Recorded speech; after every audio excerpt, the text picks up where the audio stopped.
Binafsi ukiniuliza kozi ya ufamasia, nitakujibu ni miongoni ya kozi mojawapo zinazolipa na zenye heshima kubwa katika sekta ya afya hapa Afrika, sio tu Tanzania pekee, Afrika kwa ujumla. Lakini faida ya kusoma pharmacy ni nini? Namba moja, kuna kujiajiri. Lakini mfamasia anaweza kuajiriwa hospitalini, jeshini, maduka ya dawa, viwanda vya dawa, makampuni ya kusambaza dawa, mabaraza na mamlaka za serikali, pamoja na sehemu nyinginezo. Sasa tuangalie mshahara wa makadirio ya kawaida. Hapa naongelea degree na diploma ya pharmacy, serikalini au private. Kwa makadirio ya haraka haraka, mfamasia nchini Tanzania anaweza kulipwa kwa mwezi mshahara wa 500,000 hadi 1,500,000 au zaidi. Huo ni mshahara wa kuanzia. Naomba nikazie kitu.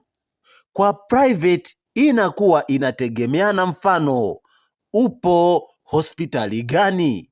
Je, hiyo hospitali au hiyo taasisi au hilo duka unalofanya kazi, je, ni duka kubwa au duka dogo? Kama duka kubwa, mshahara tegemea pia mshahara utakuwa juu, lakini kama duka dogo, mshahara pia utakuwa upo chini au utakuwa wa kawaida.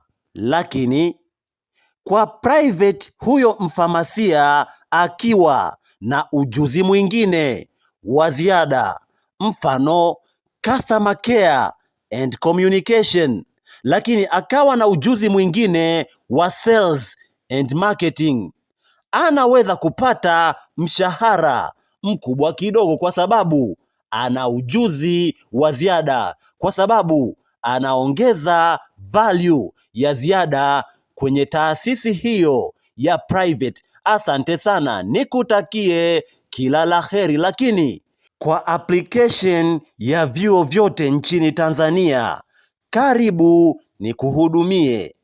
Piga namba 0743401394. Huduma zetu ni za uhakika na kwa uaminifu mkubwa sana, na popote ulipo nchini Tanzania unaweza kupata huduma hii ya kuaplaiwa vyuo bora nchini Tanzania. Nikutakie kila la heri.